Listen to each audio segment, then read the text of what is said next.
Bismillahirrahmanirrahim. Assalamualaikum warahmatullahi wabarakatuh. Alhamdulillah wassalatu wassalamu ala Rasulillah amma ba'd. Baik, selamat datang teman-teman di pertemuan ketiga dari pembahasan adab thalabul ilmi. Semoga Allah terus memberikan keistiqomahan kepada teman-teman untuk belajar. Karena belajar menuntut ilmu itu memiliki keutamaan yang sangat besar. Baik, kita akan membaca keutamaannya di sini. Fadlul ilmi, keutamaan menuntut ilmu. Bedanya ahamiyatul ilmi, ahamiyah itu adalah penting, bahwa ilmu itu sangat penting. Tapi kalau ini adalah lebih agung atau lebih baik atau lebih utama daripada hal-hal lain. Labul ilmi wal istizadi wal istizadatu minhu syarafun la yudahi. Menuntut ilmu dan menambahnya adalah kemuliaan yang tak terbatas.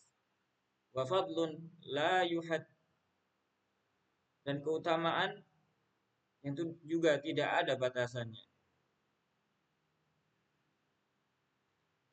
Wa min dalail fadlihi, dan dari dalil-dalil keutamaannya yang pertama, thalabul ilmi ibadatun azimah.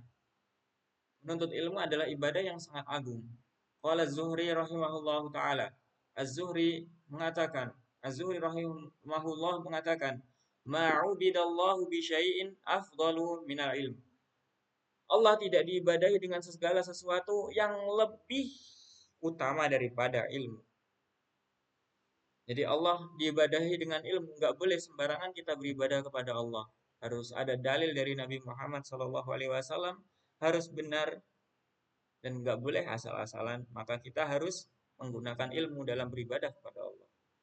Nomor 2, manzilatul khasyati la yanaluha illal ulama. Derajat khasyah atau takut tidak didapatkan kecuali oleh para ulama. Allah subhanahu, innama yakhshallahu min ibadihil ulama. Sesungguhnya yang paling takut kepada Allah adalah dari hambanya para ulama. Dari hamba-hambanya para ulama. Jadi semakin seorang berilmu seyogyanya dan seharusnya dia menjadi lebih takut kepada Allah. Tidak takut kepada kekuasaan atau tidak takut kepada kebanyakan orang yang menyimpang dari ajaran Allah Subhanahu wa taala. Dan mereka lah para ulama. Mereka sangat berhati-hati dalam berfatwa sehingga tidak merugikan orang banyak. Tidak merugikannya di akhirat. Sangat berhati-hati dalam mengatakan sesuatu dan sangat berhati-hati dalam bertindak karena rasa takutnya kepada keadilan Allah Subhanahu wa taala. Nomor 3, man aradallahu bihi khairan faqahahu fid din. Siapa yang inginkan Allah kebaikan kepadanya, maka Allah akan fahamkan dia kepada agama. Qala Rasulullah sallallahu alaihi wasallam, Nabi Muhammad sallallahu alaihi wasallam bersabda, man yuridillahu bihi khairan yufaqihu fid din. Siapapun yang Allah inginkan kebaikan kepadanya, maka Allah akan pahamkan agama. Muttafaqun alaih. Ini adalah hadis dari Bukhari dan Muslim yang insyaallah ini sangat masyhur dan mutawatir. Qala Syekhul Islam rahimahullah.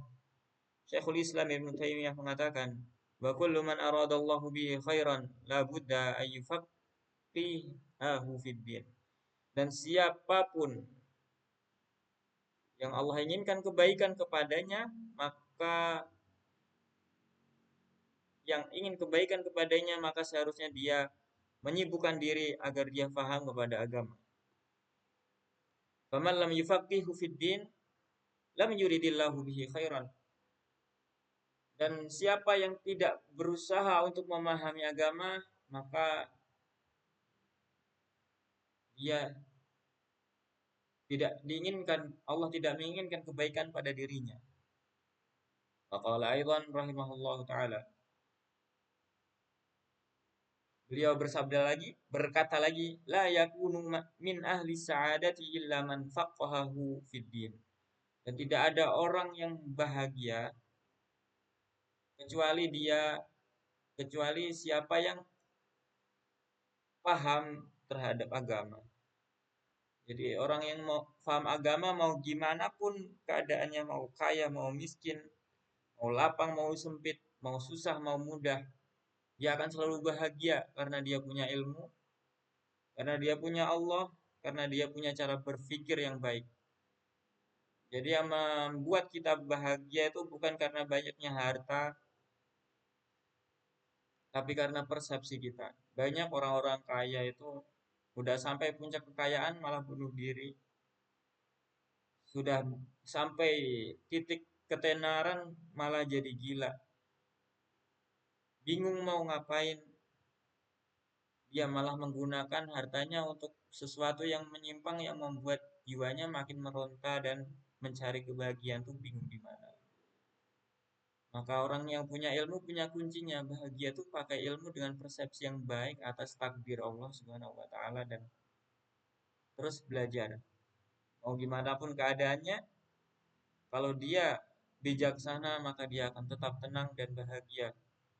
Allahu a'lam. Nomor 4. Bil ilmi rif'atud darajati fil hayati ba'dal mamat.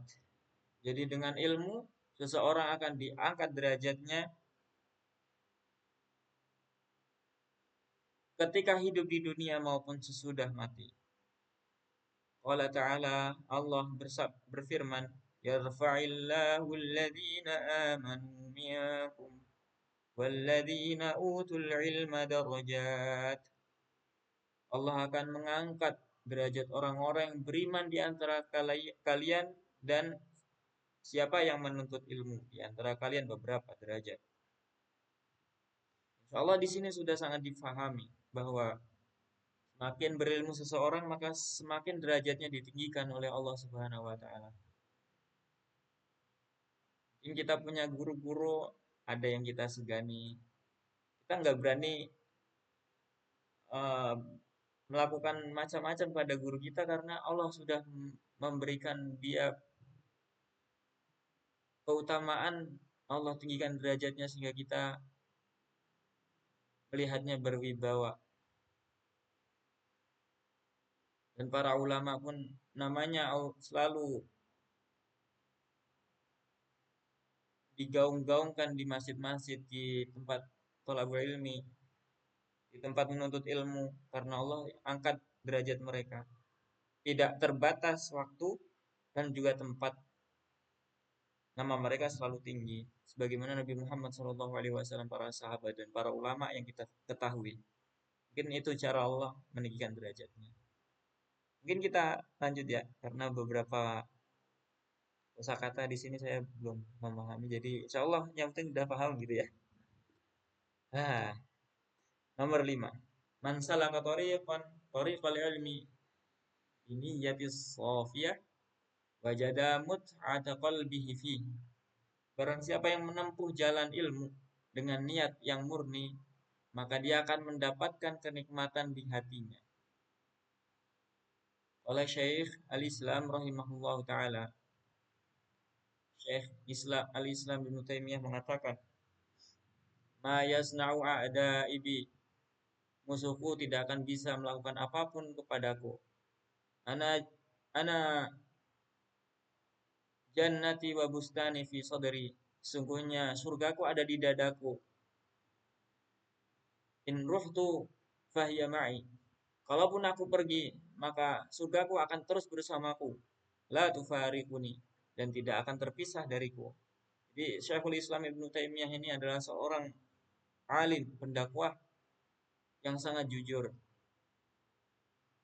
Karena kejujurannya, mungkin orang yang punya kepentingan politik atau musuh-musuh Islam itu sangat membencinya dan berusaha membuatnya bungkam dengan dipenjara, dengan diancam dan lain sebagainya. Tapi karena Syekhul Islam punya ilmu di dadanya, surga sudah ada di hatinya, maka bagaimanapun keadaannya, Syekhul Islam Ibnu Taimiyah tetap bahagia. Maka di sini letak kenikmatan ilmu, walaupun keadaan apapun, Allah akan berikan kebahagiaan karena hatinya sudah bersih dan tidak mengharap apapun kecuali ridha Allah Subhanahu wa taala. Nomor 6, al-ilmu aisaru tariqin ilal jannah. Jadi dengan ilmu itu adalah cara termudah atau jalan termudah untuk menuju surga. Qala Nabi sallallahu alaihi wasallam, Nabi Muhammad sallallahu alaihi wasallam, man salaka tariqan yaltamisu fihi ilma, sahalallahu lahu bihi tariqan ilal jannah. Siapa yang menuntut jalan menuju ilmu, maka Allah akan memudahkan jalannya menuju surga. Rawahu Muslim, diriwayatkan oleh Muslim. Jadi kalau kita pengen menuju ke sebuah tempat, maka kita harus tahu peta untuk menuju ke situ. Kalau kita pengen ke Jakarta, maka kita harus menempuh jalan menuju Jakarta. Jangan sampai ke Surabaya, nanti nggak sampai-sampai. Begitu juga kalau kita pengen masuk surga ya, kita harus mengetahui ke surga itu mau ngapain ya, jalannya kemana ya. Jangan sampai kita malah nyasar masuk ke neraka gitu ya. Jadi perlu ilmu untuk bisa sampai ke sana, dan ini adalah cara terbaik agar kita bisa sampai ke surga dengan cara yang termudah. Tidak menerka-nerka, tidak dengan prasangka. Jadi ilmu itu adalah sesuatu yang pasti. Al-ilmu hakikatus syai'. Ilmu adalah hakikat dari segala sesuatu. Jadi seperti itu. Allahu a'lam. Nomor 7. Thariqul ilmi sahlun yasir. Jalan ilmu itu adalah jalan yang sangat-sangat mudah. Sahlun mudah, yasir mudah. Jadi mudah-mudah sangat-sangat gitu ya. Hifdzun li kitabillah. Jadi menghafal kitab Allah itu mudah bagi hati yang bersih. Wa sunnati Nabi sallallahu alaihi wasallam, dan sunnah Nabi Muhammad sallallahu alaihi wasallam atau hadis-hadis Nabi yang kita perlu memahami dan mengetahuinya agar kita bisa masuk surga. Wa mukhtarati min mutun ahli ilm, dan memilih mutun ahli ilm, matan-matan seperti ini, matan ini ya. Jadi kayak ringkasan ilmu dari para ahli ilmu. Ma'afahmi ma taqaddam, dengan memahami yang telah lalu, yang sebelum-sebelumnya, kitab Allah, hadis, mutun para ahli ilmu, dengan memahaminya. Wal amalu bih, dan gak cuma paham doang tapi juga mengamalkan. Faman zada fi talabihi zada rif'atihi, dan siapa yang menambah menuntutnya, menambah ilmu terus, maka akan bertambah juga kenaikan derajatnya. Wa bihada yanalul mar'i ridallahi, dan dengan ilmu ini, dengan proses belajar ilmu, mengamalkan ilmu, maka dia akan mendapatkan ridhonya Allah Subhanahu wa taala. Wa aliyal jinan, dan surga yang derajatnya tinggi. Gak cuma derajat bawah. Derajat bawah aja di surga sudah sangat enak karena udah, walaupun nikmatnya paling rendah tapi abadi gitu ya. Gak ada rasa sakit sekali sedikit pun walaupun di hati. Itu sudah sangat luar biasa, apalagi Allah berikan derajat yang sangat tinggi nanti di surga. Masa enggak ada yang mau? Semoga Allah mengumpulkan kita semuanya ke surganya. Amin ya rabbal alamin. Nomor 8. Naf'ul ilmi yalhaqu sahibahu ba'dal maut. Keutamaan ilmu akan terus menyertai, kemanfaatan ilmu akan terus menyertai pemiliknya ba'dal maut, walaupun setelah mati. Qala alaihi salatu wassalam, Nabi Muhammad sallallahu alaihi wasallam bersabda, "Idza mata al-insanu inqata'a anhu 'amalu illa min thalatha." Apabila seorang meninggal dunia, maka akan terputus segala amalannya kecuali 3 hal. Illa min shadaqatin jariyah, kecuali sedekah yang jariyah, yang manfaatnya terus dirasakan, seperti masjid, tanah untuk di atasnya dibangun sekolah keislaman, atau di situ ada sumur dan lain sebagainya. manfaatannya akan panjang, umurnya akan panjang manfaatnya, dan pahalanya akan terus mengalir kepada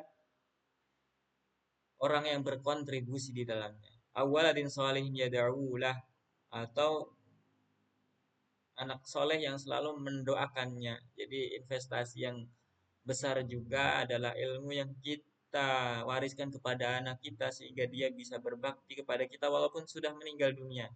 Dan kalau kita sudah meninggal, maka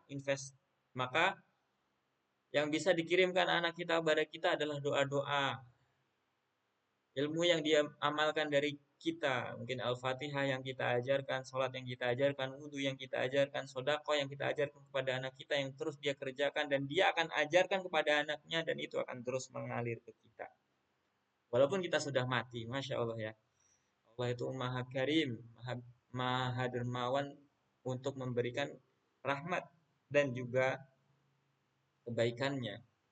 Nomor 9, adrokas salafu fadlal ilmi fa'aqbalu alaih.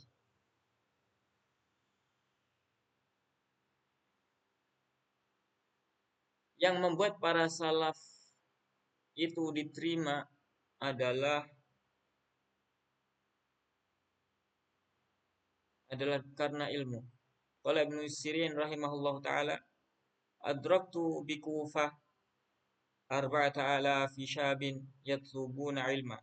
Ketika Ibnu Sirin ini sampai Kufah, di sana dia belajar, ada 4.000 pemuda belajar kepadanya. Jadi dengan ilmu ini kita akan dibutuhkan, teman-teman.